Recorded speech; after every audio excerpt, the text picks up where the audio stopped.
La demencia. Ahí en el cronograma que pasaron decía demencia senil. Ahorita vamos a hablar qué cosa es la demencia senil. Exactamente.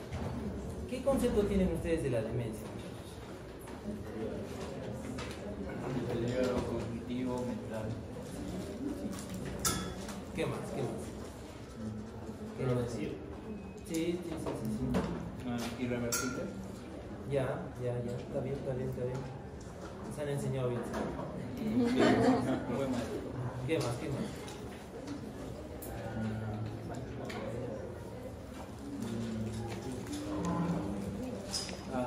Distinta etiología.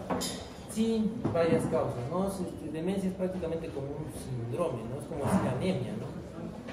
Demencia es como decir anemia, muchas causas, ¿no? Y no lo deben confundir con delirio, o bueno, más básicamente no deben confundirlo con esquizofrenia, aunque no lo crean, mucha gente lo confunde con esquizofrenia, ¿no? Es totalmente diferente, ¿no es cierto? ¿No? ¿Ya han hecho psiquiatría? Ya, más o menos, ¿qué me podrían decir? ¿Qué diferencias hay entre la demencia y la esquizofrenia? ¿No? Es una cosa muy grosera, ¿no? Pero que obviamente tienen que saber ustedes la diferencia, ¿no? ¿Qué diferencia habría entre la esquizofrenia y la demencia? La edad de presentación. Ya, la esquizofrenia es más variable, jóvenes. Creo que en los estadios iniciales de la demencia se da cuenta el paciente, o sea, que se está alterando su función. Sí. Pero bueno, la edad es importante, ¿no? La demencia es principalmente los ancianos, ¿no? Por eso la vemos en geriatría, ¿no? La esquizofrenia se ve más en jóvenes, incluso en jóvenes, desde la adolescencia empieza a manifestarse ya los primeros cambios en comportamiento que van a desembocar en lo que es una esquizofrenia, ¿no? La esquizofrenia más que nada es una alteración de la percepción de la realidad, pero la esquizofrenia la persona está orientada en tiempo, espacio y persona y recuerda bien, sino que tiene totalmente distorsionada la percepción de la realidad, frecuentemente con pensamientos anómalos, que son las delusiones, y con percepciones anómalas, que son las alucinaciones auditivas, ¿no? No, la demencia no tiene nada que eso, no tiene esas percepciones ni esas alucinaciones, básicamente lo que tiene es desorientación, no está orientado en tiempo, espacio y lugar, ¿no? Eso es lo más importante, ¿no? Por si acaso, ¿no? Porque a veces puede haber ocurrido, alguna vez he escuchado que ha habido confusión entre esquizofrenia y demencia, pero son pues no totalmente apartadas, ¿no? Entonces la demencia básicamente es una pérdida de las capacidades mentales superiores, ¿no?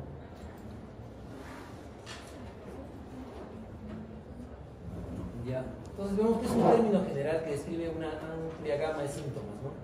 Que se asocia con pérdida de la memoria y de otras habilidades mentales lo suficientemente severa como para que la persona no pueda valerse por sí misma, ¿no? La demencia es discapacitante, ¿no? Y como les digo, es un término general, ¿no? Le llaman término umbrella, no es el término paraguas, ¿no?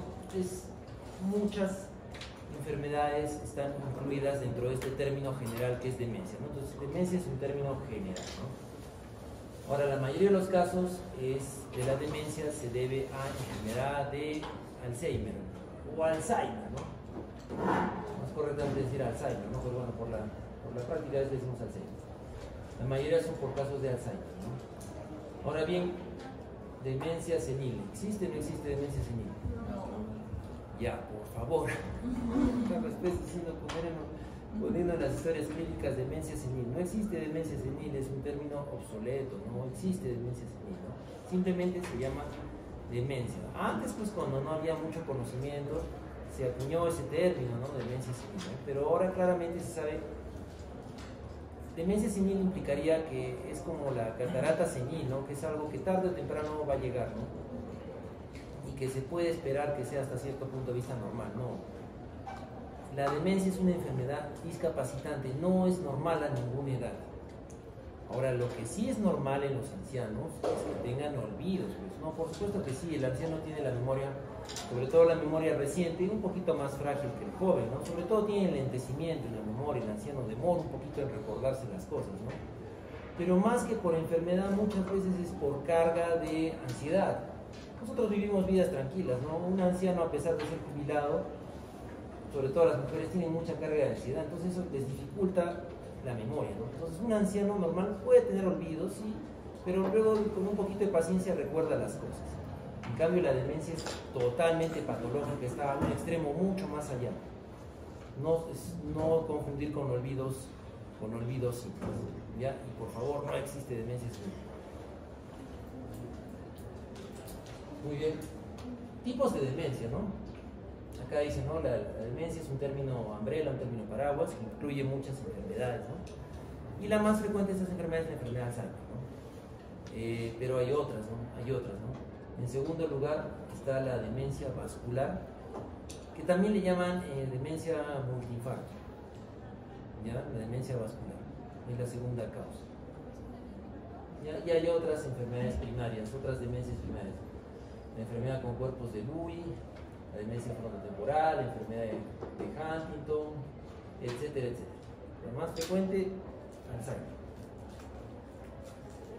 Bueno, la historia, ya se conoce, la demencia se conoce desde la antigüedad, ¿no? A pesar de que la esperanza de vida ha mejorado con los años, ¿no? En la antigüedad clásica, en el tiempo, pues, ¿no? de los médicos, Galeno, Hipócrates, bueno, la gente no, era un lujo envejecer, ¿no? No todos envejecían, pero dentro de las personas que envejecían se veía pues, que algunas de ellas desarrollaban demencia. Entonces la demencia ya se conoce desde la antigüedad, ¿no? Entonces el mérito de Alois Alzheimer es haber encontrado la correlación clínico-patológica. O sea, ya se conocía el cuadro clínico, ¿no? Pero él, con la ayuda de otros científicos de la época, hicieron las disecciones y el estudio microscópico del cerebro de una paciente que ellos por muchos años le estudiaron, que es la famosa paciente Augusta D. Ya se sabía, tenía un cuadro de demencia, la señora estaba desorientada, agresiva, confundida, angustiada, y su enfermedad progresaba, ¿no? Pues ya se sabía que era un cuadro de demencia, ¿no? Pero hicieron el seguimiento y cuando la paciente falleció, porque estaba recluida en un sanatorio mental, bueno, pues, ¿de qué manera habrán conseguido su cerebro, no? Cosa que me imagino que en esa época era más fácil que ahora, ¿no? Porque ahora es difícil hacer necropsias, ¿no? Es todo un proceso, ¿no? Pero la cosa es que consiguieron su cerebro, hicieron el estudio anatomopatológico y describieron los hallazgos más importantes del Alzheimer, que son las placas neuríticas o placas seniles compuestas por los agregados de proteína beta-amiloide, ¿no? Ese es el mérito de Alzheimer, ¿no? Saber que esta paciente con este cuadro se correlacionaba muy fuertemente con estos hallazgos patológicos cerebrales que no son normales. Bueno, ahorita les voy a decir la excepción, ¿no? Entonces ese es el mérito de Alzheimer y de esta pacientita que donó su vida y su cerebrito para el entendimiento de la enfermedad. La importancia del Alzheimer es que es una enfermedad costosa. Es costosa desde el punto de vista económico para la sociedad como tal, ¿no? Para los servicios de salud. Acá no tenemos lo que son los nursing homes, ¿no? O sea, las casas de reposo, no son cubiertas en su totalidad por el Estado, ¿no? Las casas de reposo que hay acá en Arequipa, algunas son del Estado, son muy poquitas, y otras la gran mayoría son particulares. En Estados Unidos, pues sí, pues la mayoría el Estado las cubre, ¿no?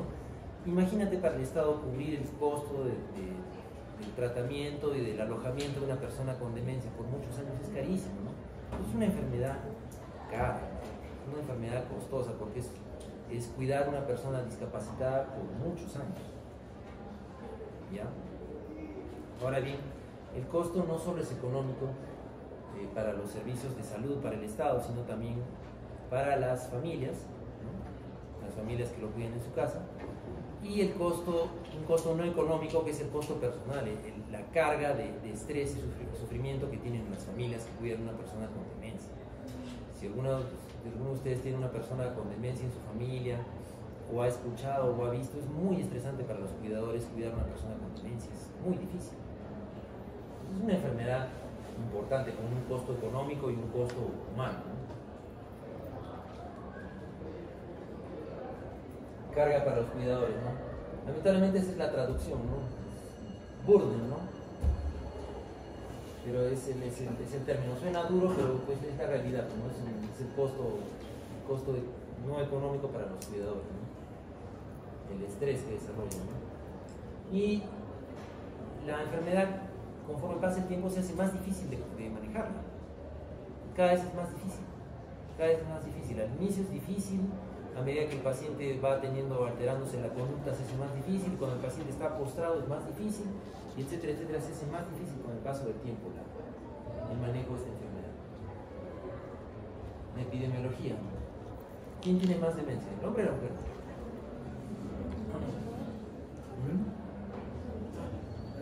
¿Quién? ¿La mujer? ¿Sí? ¿Quién tiene más demencia, el hombre o la mujer? La mujer. La mujer. No, no. No es demencia. La mujer. ¿Por qué creen que la mujer tiene más demencia? O sea, epidemiológicamente hay mayor cantidad de mujeres con demencia, a eso me refiero. ¿Por qué epidemiológicamente hay mayor cantidad de mujeres con demencia? ¿Ah? Sí, se ha visto que influye, se ha visto que puede influir, ¿no? O sea, la pérdida de los estrógenos puede acelerar la demencia, ¿no? Sin embargo, dar estrógenos no se ha visto que proteja o prevenga, ¿no? Pero, ¿por qué?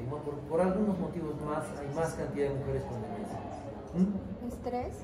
Estrés, depresión, ansiedad. Ya, no, más cosas. Eso no, por sí no alcanza para explicar. En primer lugar, por la epidemiología, por la demografía, hay más mujeres ancianas. Simplemente por ese punto, ¿no? Ustedes saben que la mujer vive más que el hombre, ¿no? Los hombres, para bien o para mal, nos morimos más jóvenes, ¿no? La mujer puede vivir entre 5 a 10 años más que el hombre, ¿no? Entonces son 5 o 10 años y que hay más posibilidad en que desarrollen enfermedades, ¿no? Pero hay otro factor importante también que hace que haya mayor cantidad de mujeres con demencia.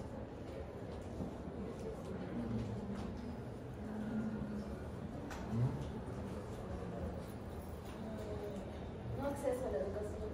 Sí. La educación es un factor protector para la demencia. Mientras más años de educación tienes, es menos el riesgo de demencia. Y pues en muchas sociedades hay esa brecha del hombre y la mujer, ¿no? Tanto educativa como salarial, ¿no? Cada vez hay menos, ¿no? Pero sobre todo en las ancianitas, eso se ve bastante, por ejemplo, en el hospital, pacientitos vemos ancianitas del campo, ¿no? Ancianitas de la chacra, ¿no? La mayoría son iletradas, ¿no? Quechohablantes e iletradas, ¿no? No la mayoría, ¿no? Pero hay un buen grupo, ¿no? Entonces, no en su vida pues han puesto un piecito en el colegio, ¿no? Por ahí el hombre, aunque sea 1 añito o 2 añitos, tendrá de primaria, ¿no? Cuando vienen del campo, ¿no? Del campo profundo, ¿no? Pero hay mucha brecha, ¿no? Entonces sí, eso se ha visto que es un factor de riesgo, ¿no? Los años de educación, ¿no? Y a su vez, también viceversa, ¿no? Mientras más años de educación tengas, es menor el riesgo de desarrollar demencia. O sea que nosotros acá, por los años universitarios que tenemos, un poquito que estamos protegidos, ¿no? Una relativa protección. ¿Ya? Entonces, la raza es conflictivo, ¿no? Afroamericano se ha visto en los estudios clásicos en Estados Unidos, ¿no? Pero puede ser que sea minoría, puede ser porque son una minoría con desventaja, que tal vez tengan menos recursos, acceso a la educación, ¿no? Entonces es conflictivo lo de la raza, ¿no? Pero por lo pronto la edad y el sexo sí son factores de riesgo importantes. Entonces, los estimados de la progresión de la demencia a medida que la población envejece, ¿no? Miren la cantidad de pacientes que puede haber con demencia en el mundo.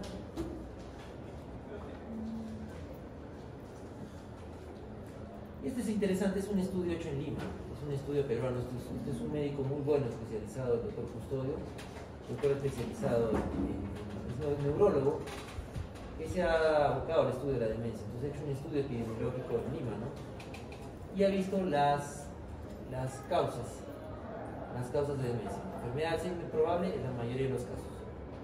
Y en segundo lugar está la demencia vascular, ¿no? Similar a las estadísticas americanas, ¿no?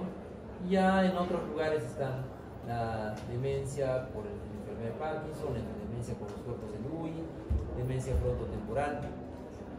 Entonces, las más frecuentes, Alzheimer y vascular. ¿De acuerdo? Factores de riesgo, otros factores de riesgo no genéticos es la carga de enfermedad cardiovascular. Se ha visto que aumenta el riesgo de demencia. O sea, mientras más hipertenso, más diabético, más tabaquista, más colesterol, más peso, más sedentarismo, etcétera, etcétera, factores de riesgo cardiovascular ya bien establecidos, se ha visto que hay mayor riesgo de demencia. ¿Ya? Pero ustedes dirán, claro, pero de la demencia será la demencia pues, por infartos, ¿no? No, también la enfermedad de Alzheimer se ha correlacionado con los factores de riesgo cardiovascular, sobre todo con la hipertensión. O sea, si eres hipertenso, tienes igualmente riesgo de hacer demencia por Alzheimer como de hacer demencia por infartos vascular. Y la combinación de las dos, que es la demencia mixta, ¿no?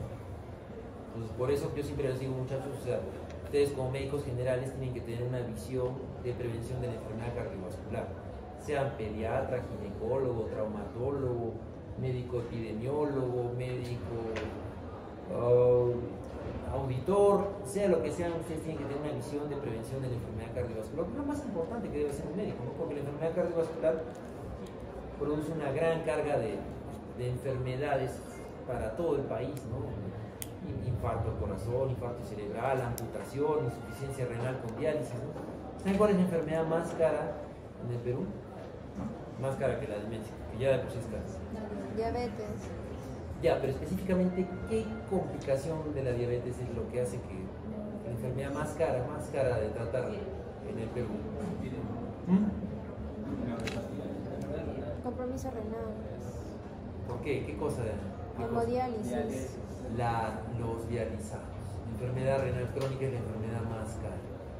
Y la gran mayoría de la enfermedad renal crónica viene por factores de riesgo cardiovascular. No sé los datos, ¿no? Pero me atrevo a decir que un 80% de los que se hacen diálisis son por enfermedades cardiovasculares que pues no las han controlado, hipertensos o diabéticos, ¿no? Por ahí debe ser un 20% aproximadamente que no es culpa, tiene una nefropatía primaria como lupus, enfermedades de cambios mínimos, como neuropatías primarias, etcétera, etcétera, ¿no? Pero entonces ustedes tienen que tener una visión de prevención de la enfermedad cardiovascular y previenen un montón de enfermedades, ¿no? Incluyendo posiblemente la demencia. El colesterol también se relaciona, ¿ya? La dieta, el tabaco, los estilos de vida, la actividad intelectual.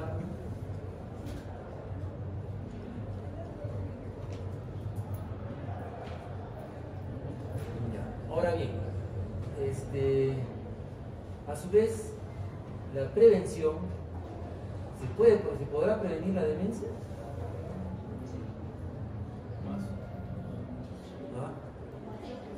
¿Cuál fue el término técnico? ¿Mazo? ¿Está bien? Mazo. La verdad que sí.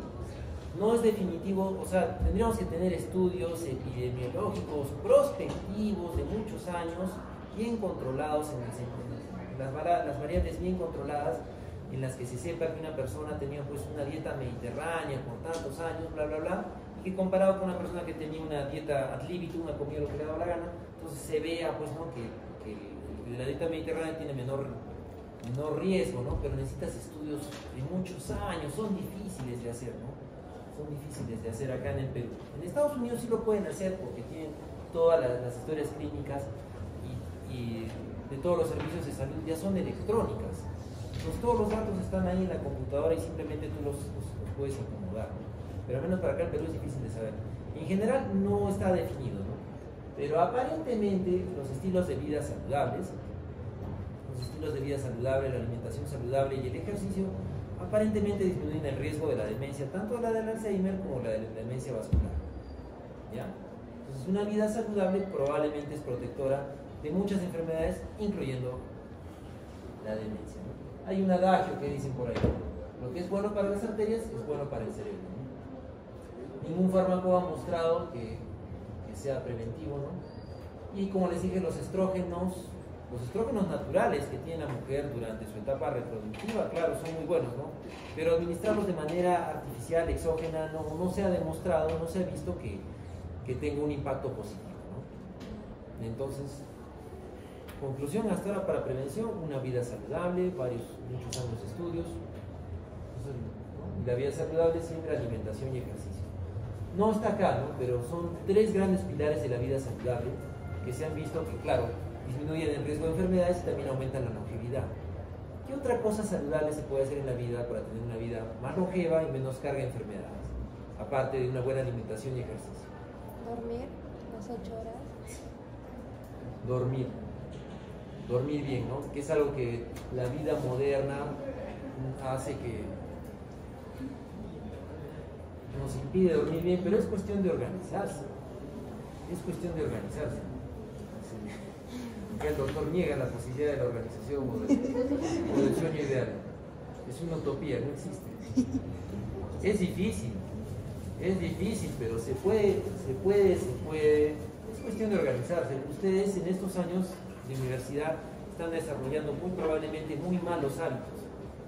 Los hábitos de trasnocharse. Trasnocharse es malo, porque te trasnochas con la esperanza de hacer a medianoche lo que no puedes hacer en el día. Pero en la noche tienes menores capacidades cognitivas, menor concentración, atención, todo, o sea, haces el trabajo mal. Es mejor levantarte temprano, pero obviamente para levantarte temprano y que estés lúcido tienes que haber dormido bien. Yo sé, pues porque yo he sido universitario, pues la mala costumbre de trasnochar, de tomar café, etcétera, hacer en la madrugada lo que no has podido hacer tantas otras mañanas, pero lo correcto es acabar tu trabajo a las 9, 10 de la noche, dormirte y levantarte temprano. Bien dormido, al día siguiente tu cerebro funciona mucho mejor. Pues, idealmente deberíamos desarrollar ya desde esta edad buenos hábitos, ¿no? Pero bueno, a veces no lo hacemos, pero nunca es tarde. También ustedes, porque son jóvenes, no se dan cuenta del impacto. Son jóvenes, tienen fuerza, ¿no? No les es tan difícil trasnochar. Ya quiero ver de acá a unos años qué pasa si se trasnochan. Que se les cruzan todos los cables, se les cruzan, no van a poder ni cepillarse los dientes. Y no es bueno trasnochar. Hay factores de riesgo genéticos, ¿no? Genes ligados al Alzheimer. Pero estos genes ligados al Alzheimer solo se ven en una pequeña proporción de los pacientes, aproximadamente un 7% de los casos están relacionados con una fuerte historia familiar y con la presencia de estos genes, ¿no?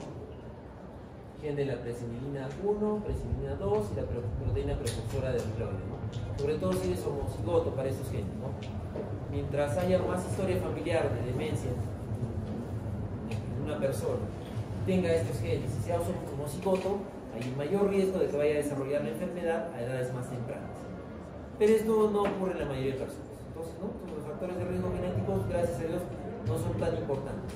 Nuevamente, la enfermedad probablemente se relaciona más con los estilos de vida y con algún otro factor aún desconocido. Conclusión: si en tu familia hay Alzheimer, ¿es evitable o es inevitable? Es evitable, porque estamos viendo que la carga de los factores genéticos no pesa tanto, ¿no? Más que solo en el 7% o menos de los casos. Entonces es una enfermedad que se puede prevenir, se puede evitar. ¿Correcto? También hay otro gen, ¿no? El ApoE, en su alelo epsilon 4, ¿no? Que también se relaciona, ¿no? Bueno, es algo por cultura general, ¿no? Pero yo ni soñando voy a preguntar esto en ningún examen, ¿no? No tiene mucho sentido, ¿no? Más me interesan las otras cosas que sí podemos hacer para prevenir, ¿no? Eso sí tendría más sentido preguntarle, ¿no? Patología. El cerebro de una persona con demencia es un cerebro atrófico, cada vez más atrófico. El cerebro, de por sí el cerebro de los ancianos sanos es un poquito atrófico. ¿Ustedes han hecho neurocirugía? ¿Sí? ¿Ya han hecho neurocirugía? ¿Ya han visto que los ancianos desarrollan hematoma subdural crónico? ¿Cierto? El hematoma subdural crónico es más frecuente en los ancianos. ¿Ya? Y en un joven, ¿por qué no? Si un joven no aguanta un hematoma subdural, un joven o se sana rapidito o se muere. No aguanta un hematoma subdural. El espacio entre el cerebro de un joven y la calota es muy pequeño. Si han visto las tomografías de una persona joven, el cerebro está compacto, estrechamente pegado contra las paredes de la calota. El joven tiene un cerebro grande, pegado a la calota. El anciano tiene un cerebro chiquito, tiene un montón de espacio entre el cerebro y la calota.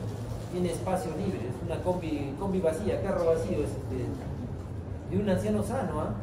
Tiene espacio, por eso pueden alojar hematomas sudurales sin que se mueran.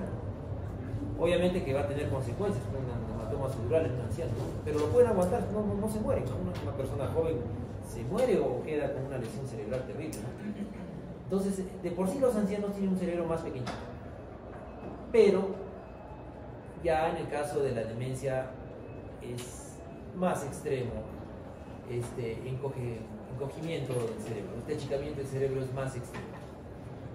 No existe un número, ¿no?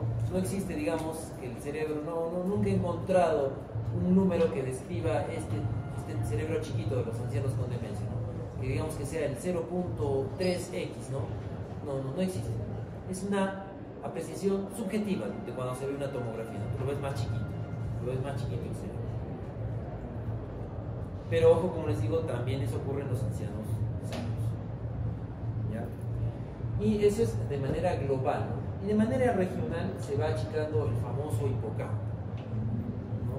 Que es una circunvolución específica muy ligada a la memoria, que se encuentra en el lóbulo temporal, en la zona medial del lóbulo temporal, el hipocampo, ¿ya? Y no, tampoco se les va a preguntar, ¿no? Al menos yo no pienso preguntar eso, ¿no? Pero es algo que van a escuchar en mí. Cuando escuchen hablar de demencia, de la fisiopatología, cómo avanza la enfermedad, y las imágenes van a escuchar hipocampo. ¿Ya? Es un área que precozmente se va atrofiando en el cerebro de las personas con demencia. Y a nivel microscópico se producen pues estas placas neuríticas y ovillos neurofibrilares, que fue lo que encontró y describió Alzheimer al principio del siglo XX. Placas neuríticas, ovillos neurofibrilares, son las características microscópicas más importantes, ¿no? Entonces, ven acá la comparación de un cerebro sano con un cerebro de Alzheimer, ¿no? Y al otro lado, las funciones especiales son las placas neuríticas, ¿no? Estas placas neuríticas son un agregado de proteína beta-amiloide, ¿no? Se ha visto hace años, desde la época de Alzheimer, a principios de 1905, ya se sabe que las personas con demencia tienen muchas placas neuríticas o agregados de beta-amiloide, ¿no? Que los ancianos sanos tienen también un poquito, pero las personas con demencia tienen mucho más. Hasta ahora la ciencia no sabe si esto es la causa o es la consecuencia de la demencia. No se sabe si estas placas neuríticas dañan tanto el resto del cerebro o es otra cosa que produce daño cerebral y de pasadita forma estas placas. No se termina de saber bien eso.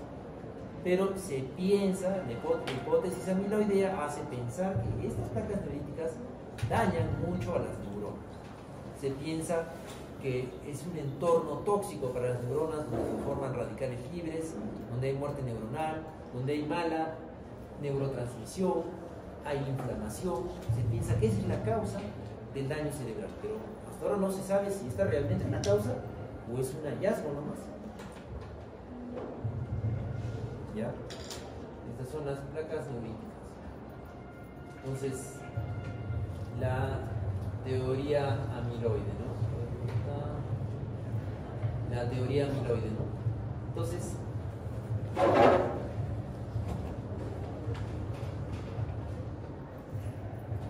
se ve el cursor, ¿no? Eso está bien.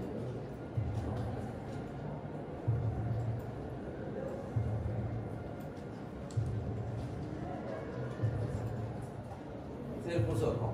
Sí. ¿Ya ven dónde está el cursor? Sí. ¿Qué es esto?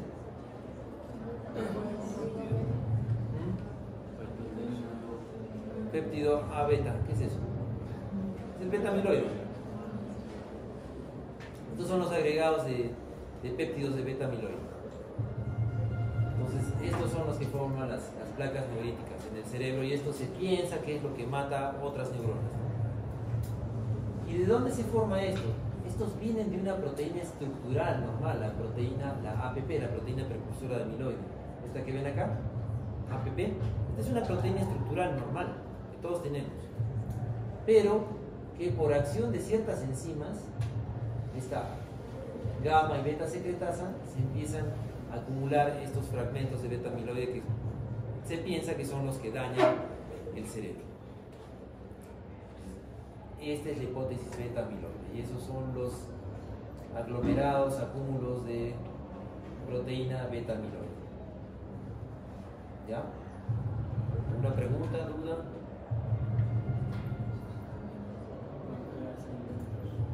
Normalmente, doctor, se rompe. ¿Ah? Normalmente se rompe.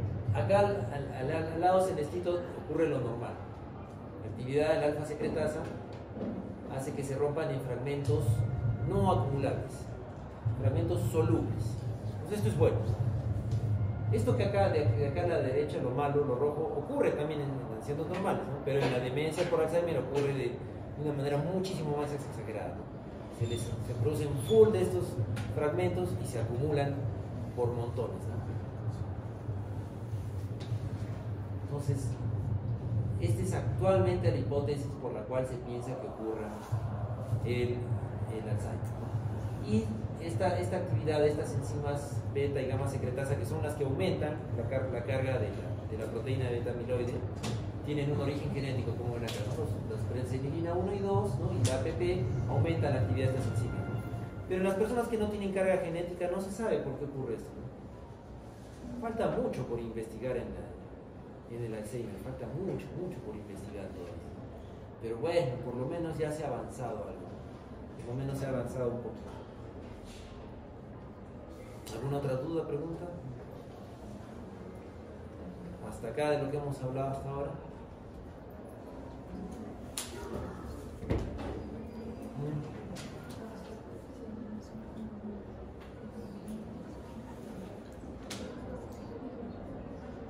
Muy bien, chicos. Algunos reviviendo, me alegra. Muy bien. ¿No quieren comentar algo? Porque también conversar les ayuda a que se despierten. Yo sé eso, cuando era alumno, mientras más hablaban me dormía, ¿no? Pero cuando tú puedes hablar ya como que te despiertas, ¿no?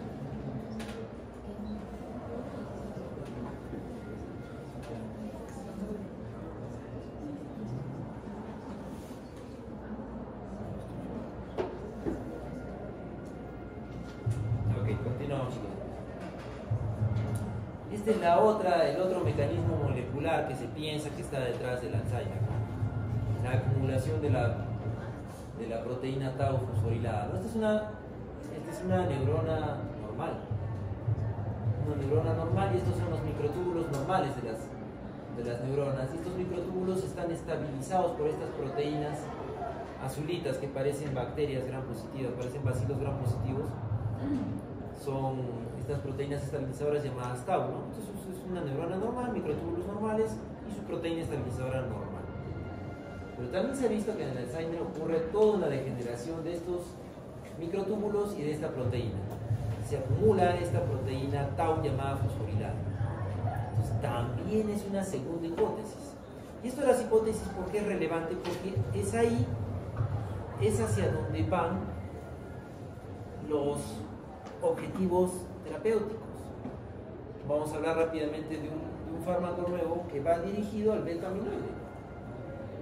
Un fármaco que va dirigido al beta amiloide. Tal vez de acá a unos años hay un fármaco que se dirija a esta proteína tau fosforilada.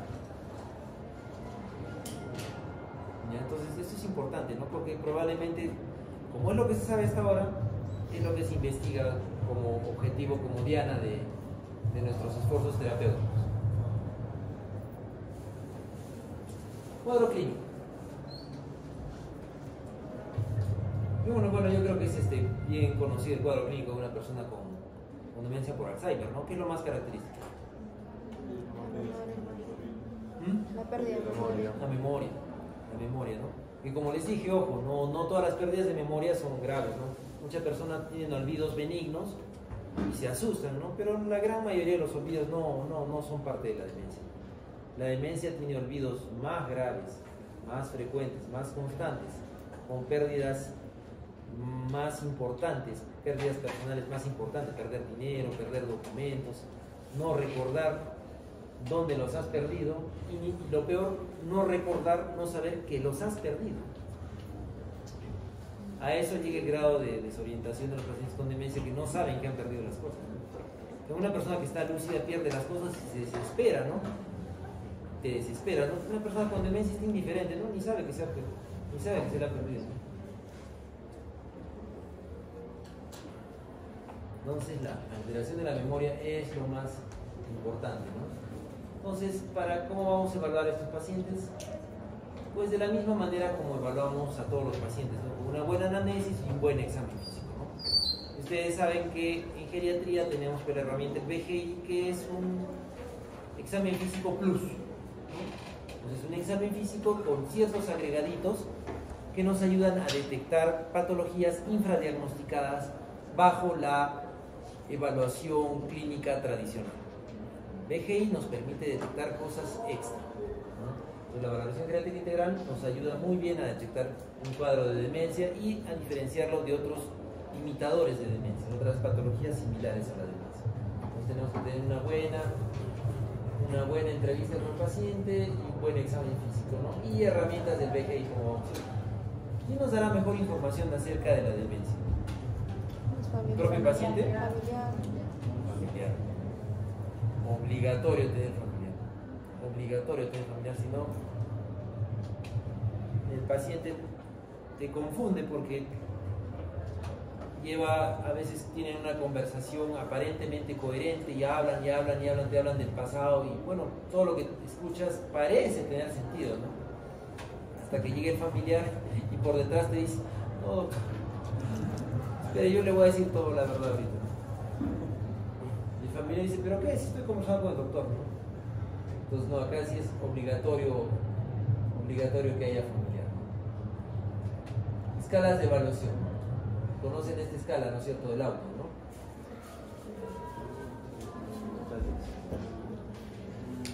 ¿Ya todos han hecho prácticas de geriatría o todavía no han hecho prácticas de geriatría?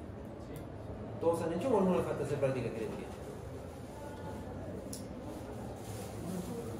Bueno, asumo que casi todos han hecho, ¿no? La escala del Lawton te permite valorar las actividades instrumentales, ¿no? Es decir, aquellas actividades complejas que hace el paciente geriátrico, ¿no es cierto?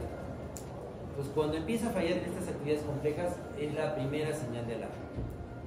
Típicamente, por ejemplo, este es típico, por ejemplo, en un anciano, una mujer, imagínense una mujer de 80 años, que es ama de casa, con un bajo nivel educativo, pero que bueno, hacía rutinariamente sus labores de ama de casa y las hacía bien, ¿no? Hasta que empieza a cocinar mal.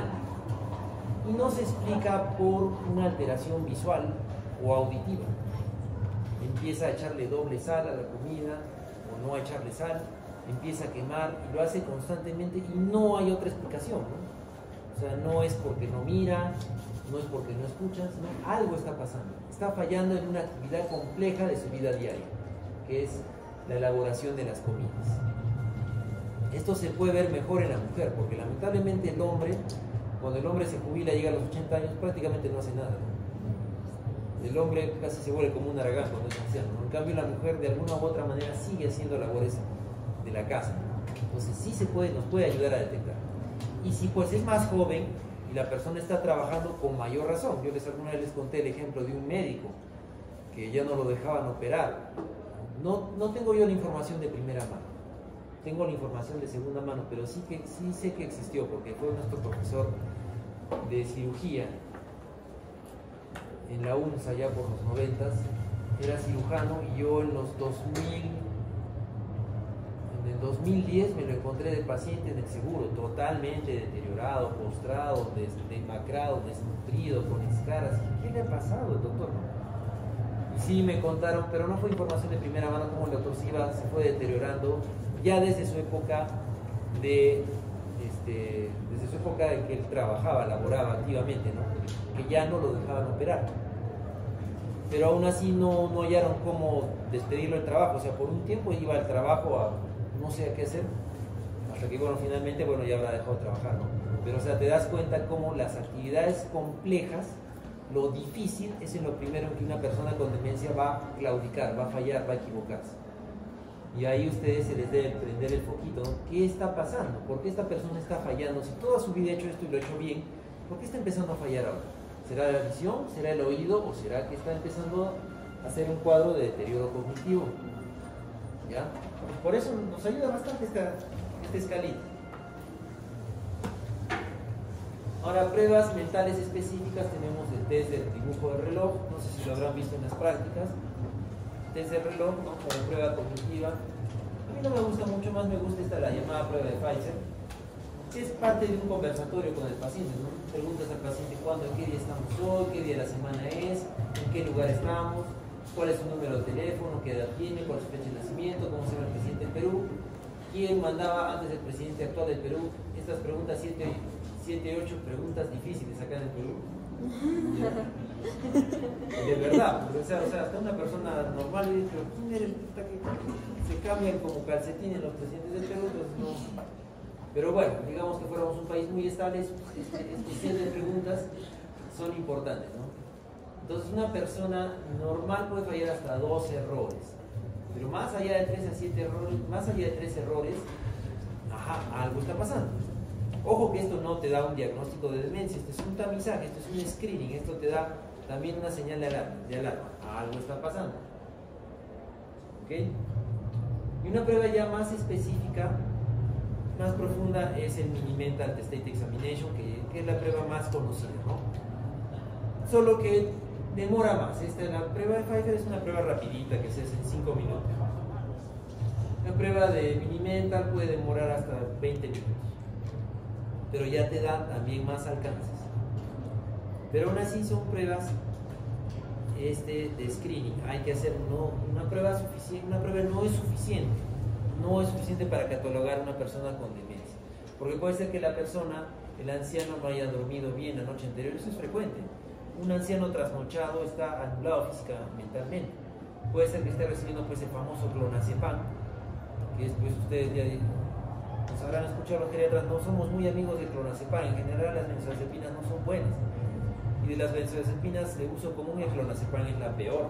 Dura muchas horas en la circulación, el anciano duerme en la noche y al día siguiente está tonto, ¿no? Entonces puede ser que no haya dormido bien o esté tomando clonazepam y ya tenía una puntuación baja, ¿no? Entonces hay que reevaluar al paciente, ¿no? Hay que reevaluar. Obviamente, como parte de nuestra evaluación rutinaria, hay que hacerle su hemograma, qué tal está recontranémico, y por eso pues también le va a afectar un poco la cognición. ¿Qué tal tiene déficit de vitamina B12? El déficit de vitamina B12 también afecta la cognición. ¿Qué tal tiene hipotiroidismo? Va a afectar la cognición. ¿Qué tal tiene hiponatremia? ¿Qué tal tiene hipercalcemia? Entonces hay que hacer una evaluación general, ¿no? Por ejemplo, esto es un fallo que tienen a veces los colegas psiquiatras, ¿no? Que evalúan al paciente, lo encuentran que está desorientado y bueno, ya lo catalogan como demencia y no profundizan más, ¿no? Finalmente puede tener hasta un hematoma subdural. Tú esperas un paciente con hematoma subdural, ¿qué signos te daría un hematoma subdural? Crónico, ¿no? Obviamente un hematoma subdural crónico, que como les digo, el cerebro atrófico del anciano permite alojar un hematoma subdural. ¿Qué signos tendría un paciente con hematoma subdural? ¿No? Mareo, bueno, como que sí, como que no. Cefalea, aunque no lo crean, no tienen a veces los ancianos. Como tienen bastante espacio libre ahí, no les comprime tanto el cerebro. Y los ancianos tienen síntomas atípicos, ¿no? Las cosas que no les deben doler, les duelen, y cosas que sí les deben doler, no les duelen. Pues hay ancianos con infarto de miocardio que no tienen dolor, ancianos con peritonitis que no les duele el abdomen. Entonces, no esperen encontrar cefalea. ¿Qué otra cosa esperan que tengan? Somnolencia, sí, eso sí tienen. ¿Qué más? Desorientación. ¿Focalidad neurológica tendrán? ¿Cómo se manifestaría eso? El brazo, ¿no? La prueba de Mingazzini, ¿no? La prueba de Mingazzini, o en inglés se le llaman pronator drift, ¿no? ¿Cómo se hace? ¿Cómo le dices al paciente que ponga las manos?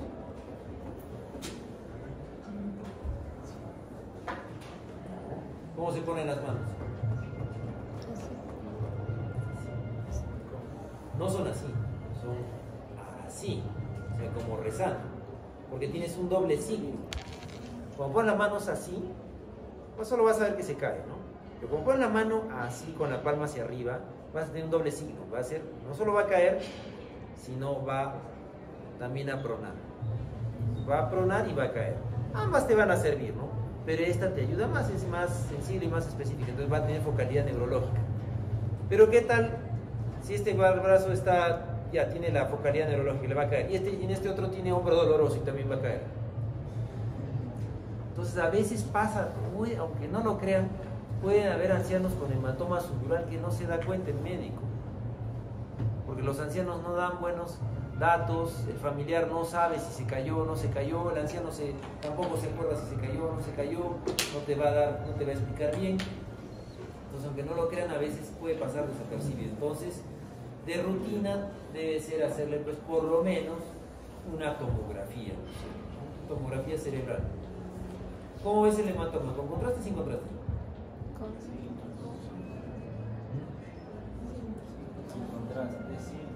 Sin contraste. La sangre origina espontáneamente contraste, ¿no? La sangre, o sea, sobre todo la sangre fresca, menos de 2 semanas va a ser brillante, blanca. Ahora, la sangre que ya está más de 2 a 3 semanas puede hacerse isodensa con el parénquima, medio que te confunde. Pero en general la indicación es una tomografía sin contraste, lo cual es más práctico, pues porque hacer una tomografía con contraste tienes que hacerle su creatinina, la creatinina tiene que estar baja, tiene que comprar la sustancia de contraste, tiene que tener una cita especial. En cambio la tomografía es en cualquier momento, entra y sale nomás. En cambio la tomografía con contraste es con cita especial, ¿no? Entonces, una tomografía, ¿no? Entonces todo esto tienes que hacer por lo menos, ¿no? Y opcionalmente puedes hacer otras pruebas, ¿no?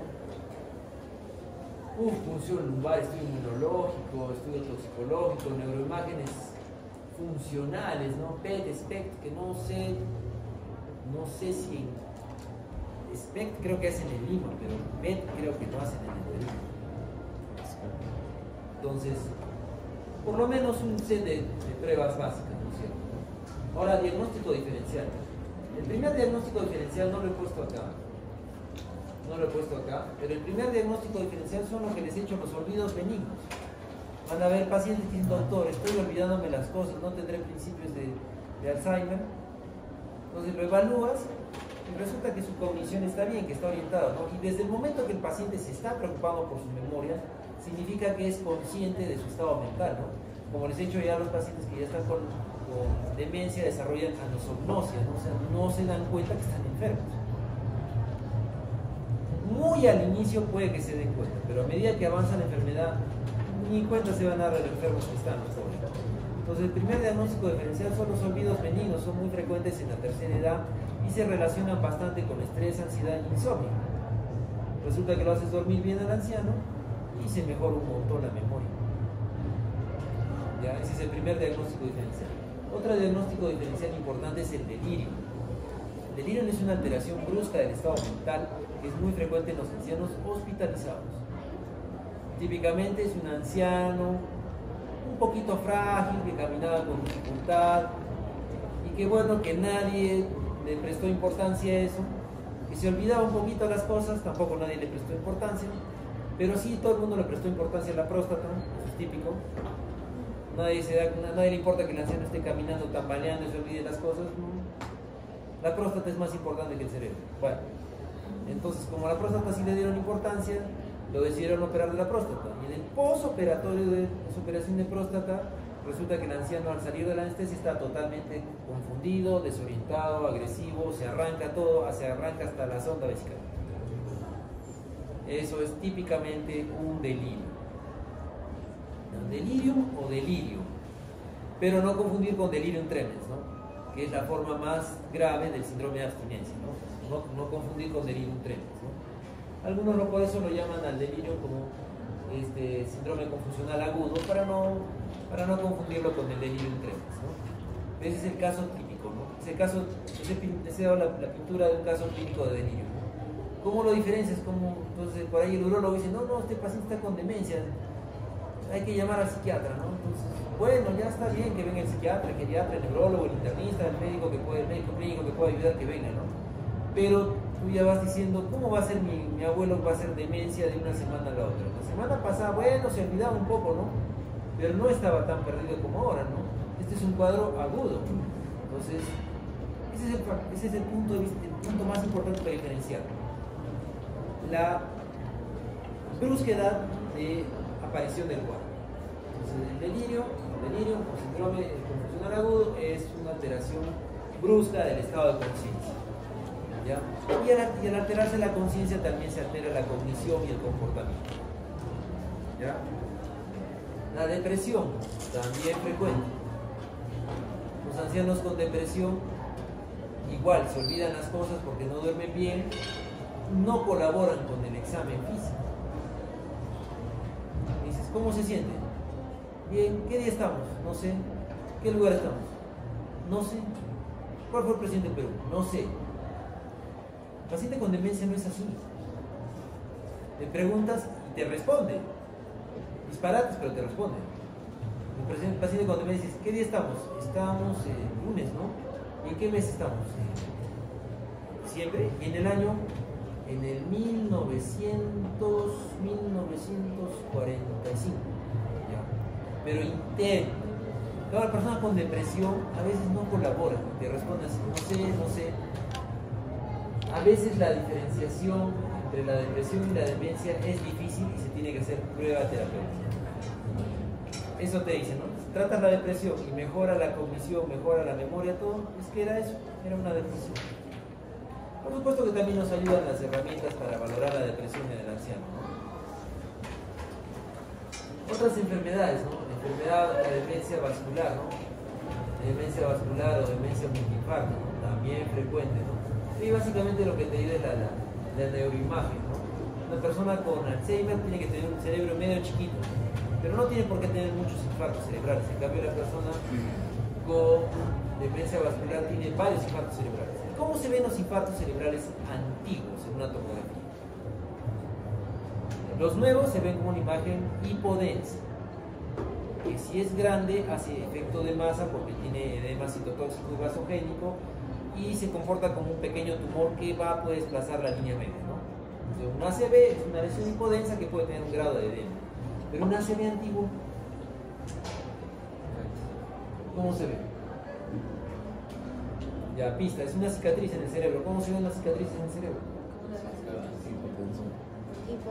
Algunas pueden ser calcificadas, pero en general las secuelas del ACV, bueno, en realidad yo me estoy equivocando, no deberían llamar, no debería emplear el término cicatriz. Pero ¿cómo se ve en realidad entonces la consecuencia, la secuela de un ACV antiguo? ¿Ah? No. No. Hueco. El cerebro no se recupera. Las neuronas no se recuperan, se ven huecos de diverso tamaño. Y esos huequitos tienen un nombre.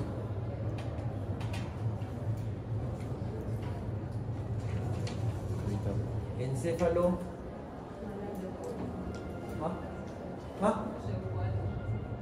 No, la leucoariosis es otra señal encontrada en la ancianos. Cefalomalacia. Son los huecos que se ven en el cerebro. Entonces, si ves una persona que tiene el cerebro lleno de huequitos de cefalomalacia, entonces esto no es un Alzheimer, esto es una demencia vascular, ha tenido muchos infartos. Y bueno, pues ha sido hipertenso, diabético, fibrilador, tabaquista, etcétera, etcétera. Entonces, por eso ha sido. Una persona con un cerebro de Alzheimer debe ser un cerebro medio chiquito, pero sin infartos. O con un infarto por ahí mínimo, pero no una gran carga de infartos del cerebro. Es el otro diagnóstico. Entonces estas son, perdón, entonces hasta acá estoy diciendo hasta acá les dije los diagnósticos diferenciales de la demencia. Ahora bien, les voy a hablar de un poquito de la enfermedad de Alzheimer, ¿no? Me adelanté un poquito con los infartos. La enfermedad de Alzheimer es la demencia más frecuente, ¿Y cómo la diferencias de los demás tipos de demencia? Básicamente se diferencia de los demás tipos de demencia, la demencia de Alzheimer, principalmente porque lo que está afectado es la memoria y tiene un curso lentamente progresivo. Entonces, si tú tienes una persona que cumple con los criterios de demencia, es una demencia lentamente progresiva y no encuentras otra explicación en sus análisis de laboratorio, en su tomografía, no encuentras otra explicación, pues lo más probable es que es una demencia por Alzheimer. ¿Ya? Pues ahí sí me confundí un poquito, yo ya les estaba hablando de otra cosa. Entonces ahí les puse a hablarle de la demencia vascular, que es otro tipo de demencia vascular, es otro tipo de demencia. ¿Ya? Como vimos al inicio de los tipos de demencia, hay otros tipos de demencia, otras causas de demencia, ¿no? Es enfermedad con cuerpos de Lewy, ¿no? Que es la demencia que tuvo Robin Williams, ¿no? ¿Se acuerdan de Robin Williams, no? ¿Se acuerdan de qué murió?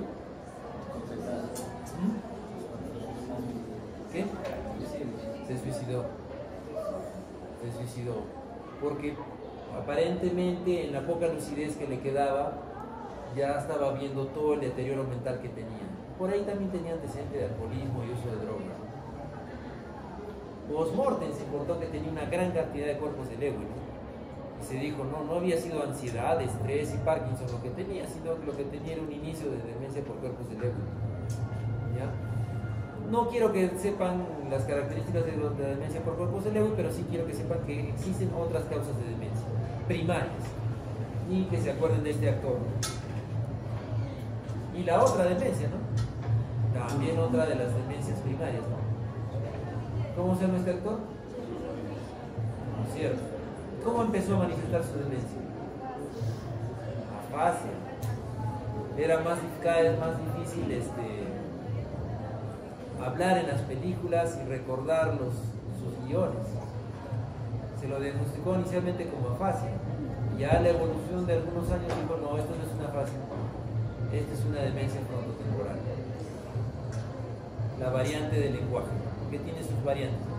No quiero que sepan las características, porque es un poquito difícil, ¿no? Un poquito difícil navegar entre los tipos de demencia. Sí deben de saber que es una demencia, que la causa más frecuente es el Alzheimer, y que el Alzheimer se reconoce por exclusión de otras enfermedades y porque tiene un curso lentamente progresivo.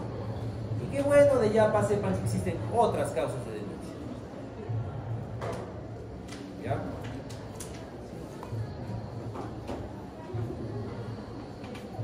¿Preguntas hasta aquí?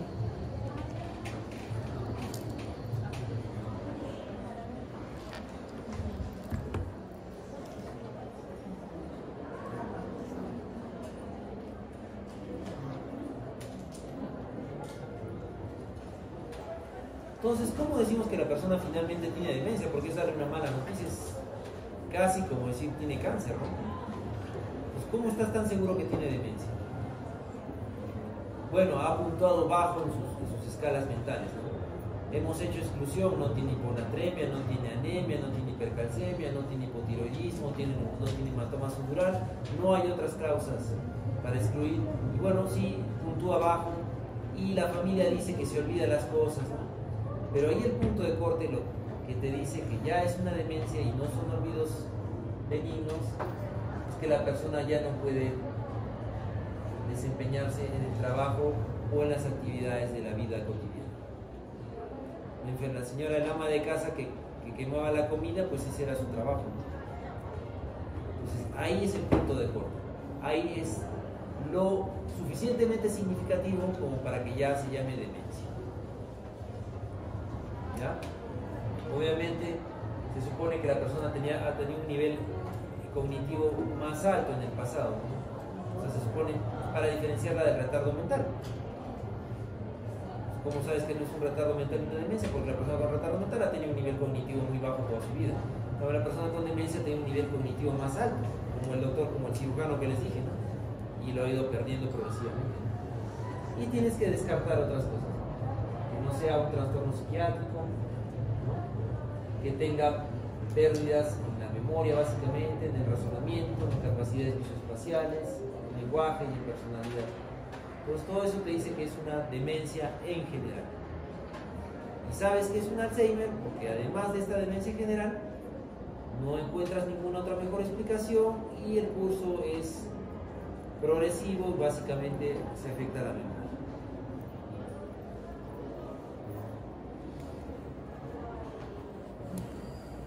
Preguntas, dudas, comentarios, anécdotas, experiencias personales.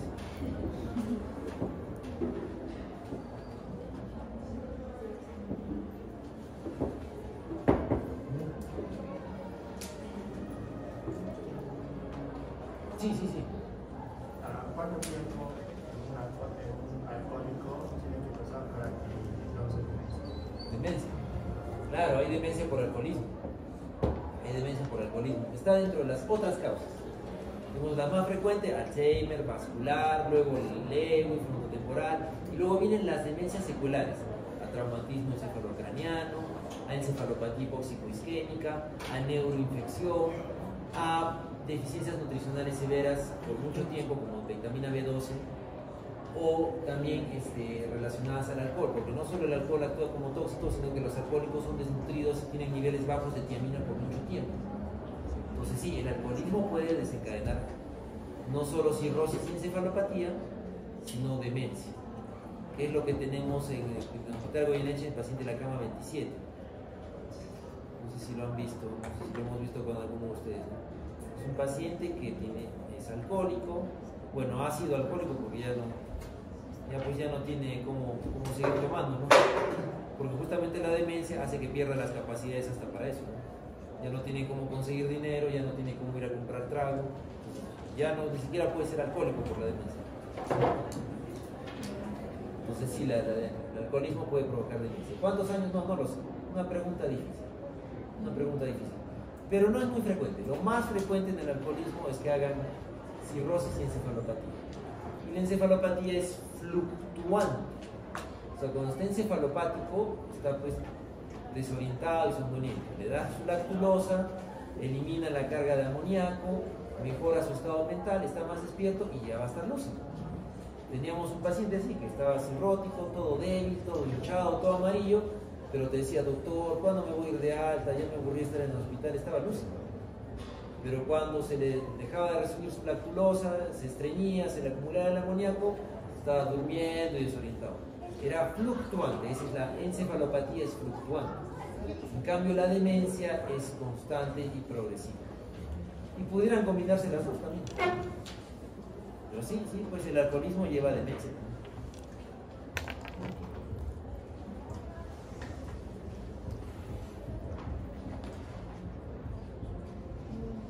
Entonces, cuando un paciente pierde la funcionalidad cognitiva y es demencia, usted mencionó cómo se le dice al paciente.